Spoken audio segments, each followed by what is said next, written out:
그때 내가 어떤 감정이었는지는 그 누구도 알아주지 않고 그 시기에 내가 냈던 결과들로만 그 시기에 나를 평가하는 세상이다 보니까 제가 처음 MBTI를 알게 된 게 20살 초반쯤이었는데 그때 처음 MBTI 검사를 했을 때는 F가 나왔어요. 그러다가 최근에 다시 검사를 해보니까 다른 건 변화는 없는데 F에서 T로 바뀌었더라고요.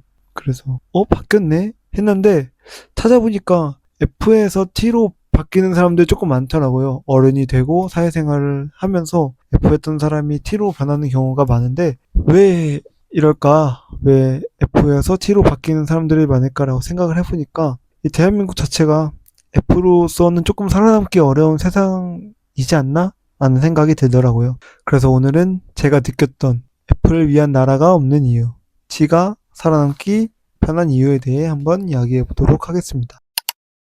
먼저 제가 느낀 F로 살기 힘든 첫 번째는 감정은 결국 흐려지는데 결과는 오래 남는다 라는 점이었는데요. 대학생 분들이라면 과제나 시험 준비를 한다거나 사회생활을 해서 내가 맡은 업무를 한다든지 혹은 일상에서 다이어트 같은 것들을 한다라고 했을 때도 사실은 사람마다 누구나 다 사정은 있고 그 순간순간마다의 감정이 다 있거든요. 오늘은 너무너무 힘들어서 다이어트 중이지만 꼭 내가 좋아하는 음식을 먹어야 해. 혹은 나 지금 이별해서 너무너무 힘들어서 이번 시험에 제대로 집중을 못하겠어.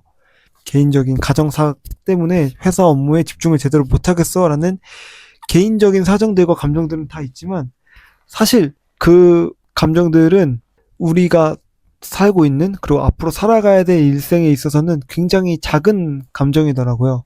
그래서 시간이 조금 지나면 그 감정은 흐려지기 마련인데 우리가 그 순간에 냈던 결과들, 그 순간에 내가 했던 행동, 결과, 말들은 굉장히 오랫동안 기억되는 경우가 많기 때문에 지금 너무너무 힘들고 피곤해도 운동하는 사람, 내 앞에 주어진 업무를 성실하게 처리해내는 사람이 더 높은 평가를 받고 결국에는 시간이 지나면 그때 내가 어떤 감정이었는지는 그 누구도 알아주지 않고 그 시기에 내가 냈던 결과들로만 그 시기에 나를 평가하는 세상이다 보니까 내가 감정을 이렇게 표출하고 저렇게 표출하는 게 크게 삶을 살아가는데 유리하지 않을 수도 있겠다라고 어느 순간 느껴지게 되더라고요. 그래서 F로서 살아가기보다는 T로서 살아가는 게 편하지 않나라는 생각을 하게 되었고, 다음으로 두 번째로 제가 느꼈던 건 인간관계도 결국에는 전략이더라고요. 같이 밥 먹을 때마다 쩝쩝 소리는 내서 너무너무 듣기 싫고 꼴 보기 싫은 내 직장 상사가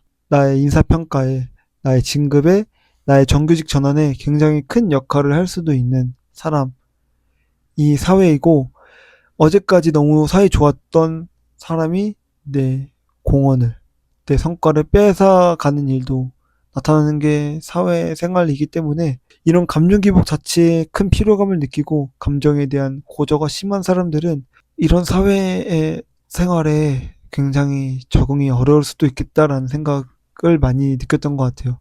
오늘은 저 사람 뒤에 줄 서서 상대방을 헌담했다가 또 몇 년 뒤에는 내가 그 헌담했던 사람 뒤에서 나를 잘 봐달라고, 나를 도와달라고 부탁하게 될 수도 있는 게 사회생활이기 때문에 어느 정도의 철판에 깔려 있어야 되고, 그냥 뻔뻔함, 그리고 그런 다양한 상황들에 아무렇지 않을 수 있어야만, 특히 집단이 큰 회사나 대학일수록 그게 심하더라고요. 그래서 그런 것들에 예민하거나 그런 것들에 민감한 사람들은 어쩌면 사회생활 자체가 조금은 어려울 수도 있겠다라는 생각이 드는 것 같아요. 제가 느꼈던 건 이렇게 두 가지인데요. 사실 이렇게 두 가지뿐만이 아니라 살다 보니까 F 성향이 조금 심한 사람들은 감정적으로 퇴사를 하게 되는 경우가 많은데, 그러다 보면 T 성향에 가까운 사람들만 남아서 나도 그 사람들에게 동화돼서 사회생활 하면서 T로 변하게 되는 게 아닌가 하는 생각이 들더라고요.